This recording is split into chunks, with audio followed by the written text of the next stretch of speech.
kids and coaches. I'm Coach Kent Murphy, and go ahead and fire up your poorly made American car and reluctantly follow me up to Detroit as we take a look at the 2020 Tigers roster.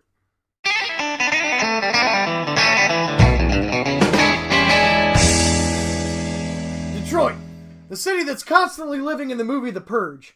After 2 years of trying their best, the Tigers finally lost 100 games last year.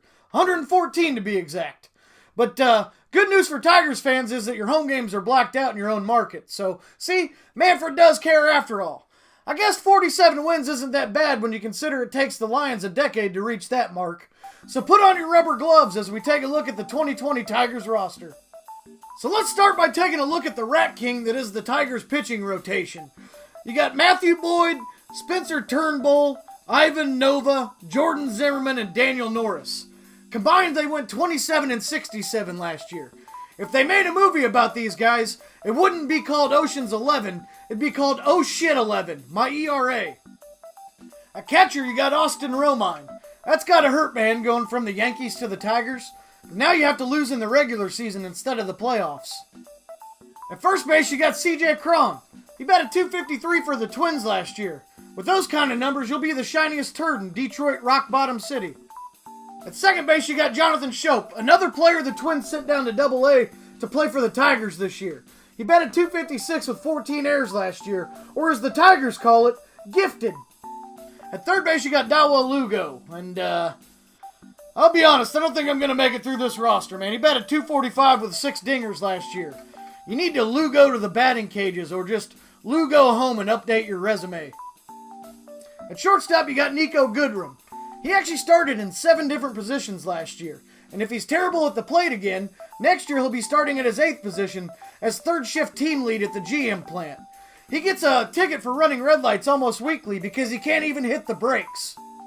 In left field, you got Kristen Stewart.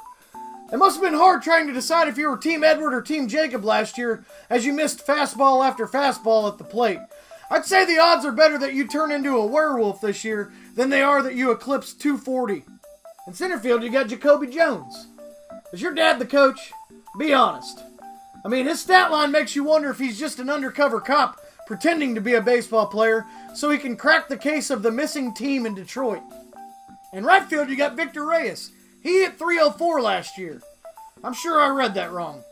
If he were an episode of Scooby-Doo, they'd pull his mask off only to find out that he was actually a Yankees player. Hey man, I knew you weren't a Detroit player. I would have gotten away with it too if it wasn't for all of you sucking so bad. At DH, you got Miguel Cabrera, a surefire first ballot Hall of Famer and the last man to hit for the Triple Crown. Now he just hits in the DH spot and sips on triples of Crown Royal so he can forget that he's a Tiger for a while. So there you have it, the 2020 Tigers. You know, as kids, Tigers fans used to watch Cecil Fielder hit dingers off the roof in left field at Tiger Stadium. Now they just wish Comerica had a roof so they could jump off of it. The Tigers are basically the vomit stain of mom's spaghetti in the MLB. They don't need any help. They have no problem losing themselves. So, with a hot start, I think it's not crazy to think they could win 3 games this year. And if they go full Astros, easily 5.